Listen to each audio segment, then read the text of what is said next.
Halo teman-teman mahasiswa arsitektur, nama saya Wendy. Di video kali ini saya ingin membahas tentang metafora dalam desain. Mungkin teman-teman sudah sering mendengar. Jadi metafora ini adalah suatu pendekatan di dalam desain atau yang sering digunakan dalam desain arsitektural. Secara garis besar, metafora itu ada dua teman-teman. Ada yang tangible dan juga intangible. Bedanya apa? Sebelum kita bahas lebih dalam, kita harus mengerti dulu ya istilah metafora.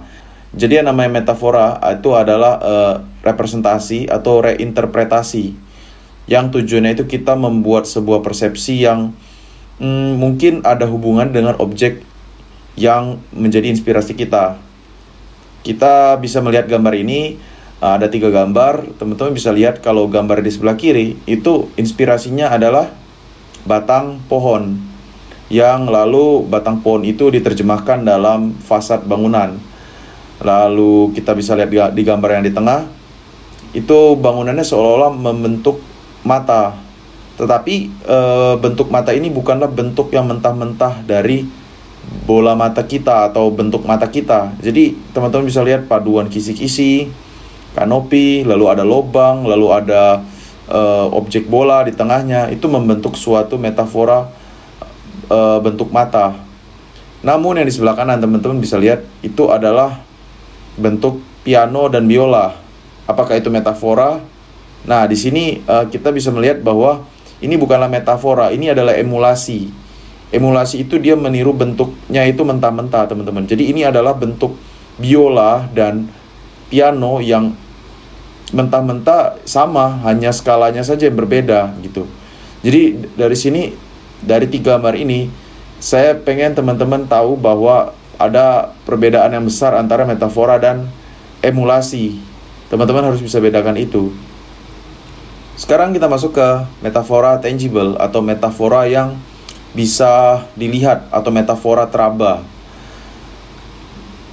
Teman-teman bisa lihat di sini, di sudut kiri ada gambar kupu-kupu.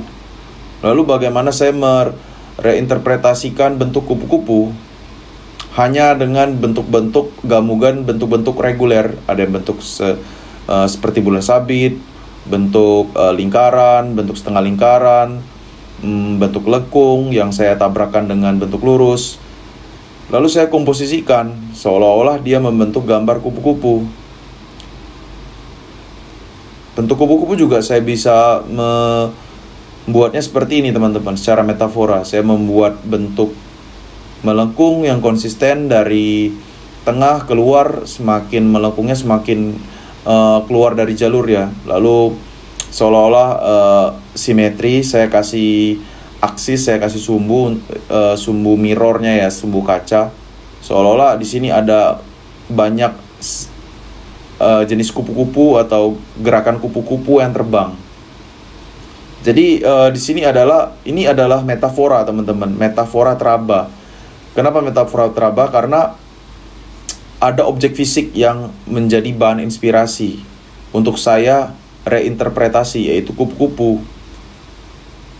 Dan saya bentuk kupu-kupu itu bukan menggambar kupu-kupu, tetapi saya mengkomposisikan objek, arsiran, garis sedemikian rupa sehingga kesannya menjadi kupu-kupu. Di arsitektural ini salah satu penerapan metafora tangible. Teman-teman pasti tahu ini sudah lazim, yaitu stadium di China, di Beijing yang dulu digunakan untuk Olimpiade. Dia terinspirasi oleh sarang burung. Apakah bentuknya ini sama persis seperti sarang burung? Ya tentu saja tidak. Tetapi kita bisa melihat seolah-olah ini terkesan seperti sarang burung dari bentuknya, lalu dari teksturnya. Dia bisa meniru teksturnya itu dengan konfigurasi kolom balok atau fasadnya ya yang sedikit random polanya, orientasinya. Lalu ini project di India, Lotus Temple di New Delhi. Kita bisa ngelihat seolah-olah ini bentuknya teratai. Apakah dia mentah-mentah meniru bentuk teratai? Tentu saja tidak teman-teman. Dia hanya terinspirasi. Lalu bagaimana bentuk teratai, kombinasi bentuk teratai itu diterapkan dalam kanopi, atap, yang kalau dikomposisikan sedemikian rupa, dia akan membentuk persepsi teratai semacam ini, teman-teman. Oke, sekarang kita masuk ke intangible metaphor. Intangible itu tidak teraba atau tidak fisik ya, teman-teman. Sekarang teman-teman perhatikan 3 gambar ini. Mana yang tangible, mana yang intangible. Teman-teman bisa lihat dulu pengertiannya, bahwa intangible metaphor itu adalah kita berusaha memetaforakan konsep, ideologi, atau keadaan, perasaan, kualitas, dan lain-lain. Jadi ini adalah hal-hal yang sifatnya non-fisik ya. Kalau yang di sebelah kiri itu sudah jelas metafora yang tangible. Karena apa? Karena batang pohon, fisik. Yang kanan juga mata.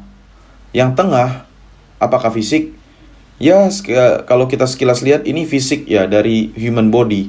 Tapi apakah bentuk kubusnya itu menyerupai benar-benar seperti tubuh manusia? Nah, disinilah kita bisa melihat bahwa yang di tengah itu sebenarnya dia tidak meniru bentuk tubuhnya, tetapi dia ingin memetaforakan tubuh, kemampuan tubuh yang bisa bergerak, bisa pelintir kiri, pelintir kanan. Jadi yang di sini adalah, yang dimetaforakan adalah kemampuan tubuh, bukan tubuhnya, teman-teman. Jadi yang di tengah bisa dibilang ini adalah metafora intangible. Bahwa ya yang namanya intangible metaphor itu sifatnya lebih abstrak, karena yang kita metaforakan adalah bukan benda fisik. Lalu nanti bisa jadi itu akan memunculkan semacam multipersepsi atau interpretasi. Lalu ini bisa memancing perdebatan ketika ada orang mau memetaforakan suatu tradisi, tapi bisa jadi orang menangkapnya lain ya. Lalu karena ini yang dimetaforkan adalah, kuncinya adalah bukan benda fisik. Misalnya, saya mau memetaforkan konsumerisme, keberanian seorang tokoh, dunia yang tak pasti, perasaan euforia, dan lain-lain. Banyak. Jadi ini adalah hal-hal yang non-fisik. Contohnya seperti ini, teman-teman. Ini apa? Teman-teman silakan pause videonya, lihat. Ketika saya ngasih lihat ini ke beberapa teman saya, ada yang bilang ini Firaun karena ada piramidanya, lalu ada raja, ada yang bilang ini adalah alam mikroorganisme karena seolah-olah bentuknya ada yang seperti kuman. Kalau saya sendiri membuat ini adalah melambangkan bahasa Jawa. Loh, kok bisa? Saya membuat 5 layer di sini, teman-teman bisa perhatikan. Yang di bawah geometrinya kasar, yang di atas semakin halus, semakin menjadi garis. Lalu yang melambangkan raja, artinya kalau di raja itu ya semakin kalau kayak bahasa Jawa itu keraton, bahasanya semakin halus. Lalu segitiga melambangkan hierarki, jadi semakin ke atas semakin halus. Jadi di sini teman-teman bisa menyadari bahwa ini sudah reinterpretasinya multi tafsir ya. Jadi teman-teman bisa mengartikannya berbeda. Saya ternyata mengartikannya seperti ini. Ya, ini adalah salah satu contoh ciri khas metafora intangible. Ini apa? Ketika saya memberikan ini kepada teman-teman saya, ada yang mengatakan ini konser musik. Mungkin, ya ada benarnya. Atau bisa jadi ini adalah melambangkan suatu kehidupan. Ada hidup yang gemerlap, tapi ada hidup yang menderita. Lalu hidup itu kadang-kadang naik turun. Garis-garis yang di atas melambangkan gemerlap, gempita. Yang di bawah adalah orang-orang yang pernah gagal dan tenggelam, yang ingin berusaha bangun lagi, atau yang sudah putus asa. Bisa jadi kan? Jadi ini adalah multi tafsir kalau metafora intangible, karena yang saya ingin metaforakan adalah pemikiran, pesan yang sifatnya non-fisik.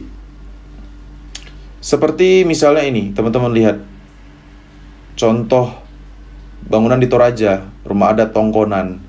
Ini adalah, kalau teman-teman lihat atapnya itu kok bentuknya seperti ini sih?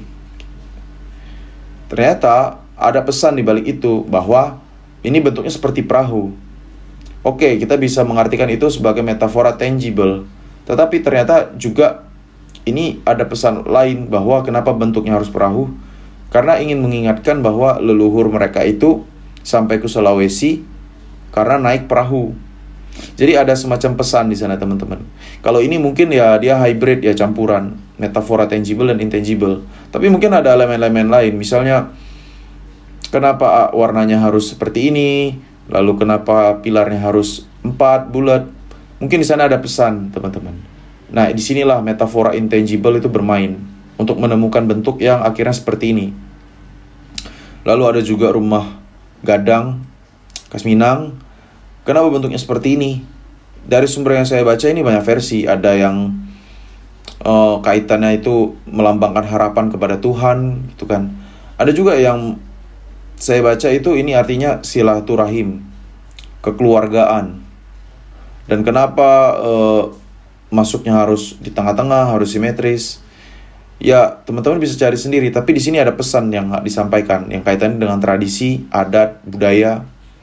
Dan inilah metafora intangible ya teman-teman dalam arsitektural. Lalu pertanyaannya, apakah kita selalu harus menggunakan metafora tangible dan intangible?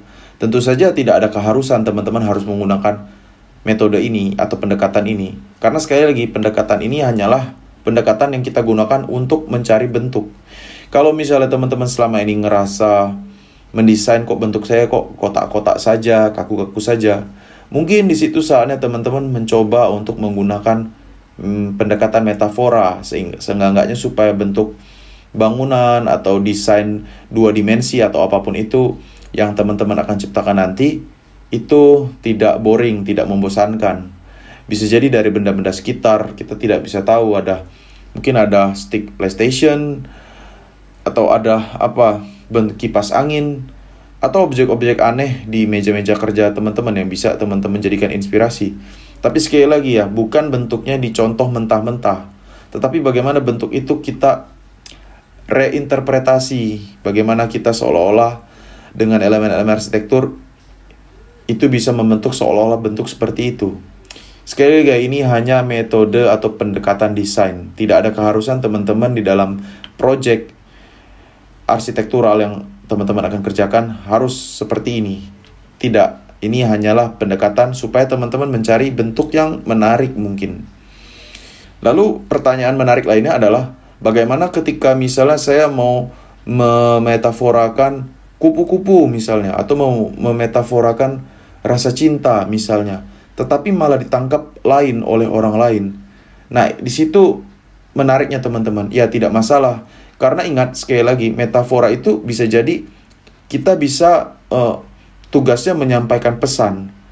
Tetapi ending terakhir atau output terakhirnya adalah kita menemukan bentuk komposisi yang akhirnya cocok untuk ya dilihat atau yang cocok pas untuk bangunan kita. Jadi outputnya adalah ya bentuk itu sendiri. Kalau pada akhirnya orang-orang mungkin tidak bisa menangkap maksud atau pesan dari kita sebagai penciptanya, ya tidak apa-apa. Sekali lagi, karena tujuannya adalah untuk mencari bentuk yang pas, yang sesuai dengan project kita, dengan konsep project kita. Tetapi itu pendapat saya ya teman-teman. Nah, bagaimana menurut teman-teman? Silakan teman-teman explore sendiri, silakan cari contoh yang lainnya lebih banyak, dan silakan bereksplorasi di project design dan arsitektural teman-teman semua. Oke teman-teman, semoga video ini membantu proses desain yang teman-teman sedang lakukan saat ini. Oke, nama saya Wendy, sampai jumpa teman-teman di video-video selanjutnya.